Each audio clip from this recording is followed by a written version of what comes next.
Yes, Joel, what was the more impressive 40 time to you? This could not be more obvious. At 260 pounds, running 4.41? Yeah. That is insane. Listen, there are wide receivers. DK Metcalf is a total freak show. I mean, he's unbelievable physically. He can jump out of the gym. He's got to work on his hands a little bit. He clearly has come back very positively from that neck injury that he suffered this last season. But what Sweat did was, I mean, that was unworldly. It was the 13th fastest time of the entire combine. And the dude's 260 pounds. That's just incredible. In fact, the thing that was more impressive to me about Metcalf, rather than his 40 time, was the fact that he put up 27 reps at 225 at, what did he weigh, 224, something like that, 228? That's more impressive to me than his 40 time. So those are the two things right there. But I tell you what, man, 260 running 4.41, that's insane. That is insanity. What did you play at? 228. 228. Wow. Can you even imagine throwing 40 pounds on your back? Nope. That's crazy to think about if you were 228. You know what? Sweat for me. But the 40 time to 4.41 was all-time great. But when I look at a defensive lineman, I'm looking at the first 10 because that's where the quarterback's going to be positioned, 10 yards from where he's lining up. And how soon can you go get him? If maybe less than that. Right. Well, normally in the shot, when he's in the shot, and he drops back. Yeah. So that's what I need to see, Skip. Now, Sweat, look, he runs a little stiff to me. Really? Yeah. You mean Metcalf or Sweat? Sweat runs stiff. Really? The wide receiver. The wide receiver, the other way. Yeah, Metcalf. Metcalf runs stiff. Yeah, he's stiff. He runs stiff to me. Oh, he does. Because you see the way he, like you said, that 27. Sweat's got fluidity. Yeah. He looked good. And like I said, the 10-yard shuttle. Here's what concerning me about Sweat. Yeah, he ran 4.33, which was the second. Wait, you're talking about Metcalf. Metcalf, excuse me. Yes, the receiver. You're okay. Metcalf, the wide receiver. What concerns me about him? In the stop-start change direction, no good. He was at the bottom. That's the part. He had the third worst wide receiver cone drill, which was worse than Jared Stidham and Drake Browning, which are quarterbacks. He had the fourth worst 20-yard shuttle. Okay. Skip. Got it. I don't know if anybody knows this, but wide receivers does a lot of start-stop.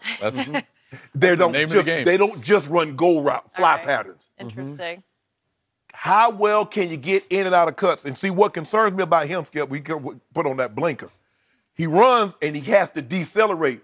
And so everything is, and guess what? DB's drive. Yeah. Incomplete or it's a pick. Yeah. So he's going to have to get better at that because if I'm someone, I'm not going to just let him just run by me, Skip, knowing that. But this kid at 260, running 4.41 with a 1.55, 10-yard split, I can deal with that, Skip. Okay. Here's my problem with that. The 40 time is going to translate much better to the receiver than the defensive lineman, right? Right. Because to your point, how often does a defensive lineman have to run 40 yards unless you're chasing somebody for Well, a lot more now, Skip, because they run so much bubble screen and jailbreak screens and they play so much in space, so you have to turn it. Football is so side to side now. You'd be surprised at how much those edge players have got to go side to side. It just depends on your scheme and what you're asked to do. Are you going to play more stand-up sort of linebacker, or are you putting your hand in the dirt and going after the quarterback? He could be Chandler Jones. Okay. But listen, I have loved DK Metcalf for a couple of years because I love his bloodlines back to his grandfather and his father because they were absolute game breakers. Do you remember the Metcalf? Yeah, I do. Terry and Eric? Yeah. Well, Eric came out with me. Did he? 1990. I mean, they were studs. Maybe in 89. He's got heritage and legacy running through him. And I know he dropped some balls, but that one play, do you remember the first play against Alabama last year? Yes. That went for 75. I don't know if we have that play, but it's just. Well, guess what he did? He ran straight down the field. Okay. Look at this. Look at this. This is just one-handed. One-handed. Okay. Wow. He can do that, and he will be able to do that in pro football.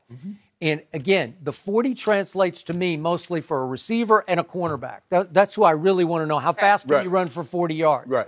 And DK Metcalf is just an absolute. He is beast mode at receiver. That's what he is. Yeah. And again, he will translate. His strength will translate. I don't know. Yep. I don't you don't either. think so? I just think he will. Because he put up too many numbers. The problem is he is stiff and he's He's so muscled up, he does get hurt. He had a neck injury and he had a foot injury. Yep. There are a few things. Bill Belichick always says this, actually, too. You know, when he says, like, when asked, what do you look for in a wide receiver? He says two things, and none of them have to do with speed. They have to do with quickness. He says, can you create space and do you catch the ball? Well, those are two things that I'm going to question with DK Metcalf, okay? Because when it comes to those catches, you're right. He makes hard catches look very easy. Does. The problem, though, is that he can make easy catches look really hard. And that's not how you gain consistency and the trust of your quarterback. Meanwhile, you look at what Sweat did as a defensive lineman. Normally, you're going to say a guy is quicker than fast if he runs his 20-yard shuttle, the three-cone shuttle, in under the time he ran his 40 in. You're going to say, oh, he's quicker than fast. Well, he ran 4.41 and 4.29 in the 20-yard shuttle. So that means he's even better in tight spaces than he is in a straight line, and he just ran the fastest 40 time a defensive lineman's ever done, which means he can get to the quarterback, which translated to the stat sheet because he had over 21 sacks the last couple of years. There's only one flag with Sweat, and that is an off-the-field flag going back to Michigan State. That's where he started his college career. He got kicked off the team. He had to go to Copia Lincoln Junior College, Colin, if those of you that know the junior college ranks, before he went to Mississippi State. Yes. And he, by all accounts, cleaned himself up really nicely and was a great contributor for Joe Moorhead at Mississippi State last year. The thing is, with the combine, should offer confirmation to what you see on tape, Skip. If the guy looks fast on tape, hopefully he comes to the combine and runs fast. If he looks explosive, hopefully he jumps out of the building. What we're seeing is that a lot of people are disregarding the tape and just basing it on what they see in shorts and tights. That's right. And you're going to get in trouble. You get in trouble. The tape don't lie. O'Shea Sharp will put up them numbers on tape.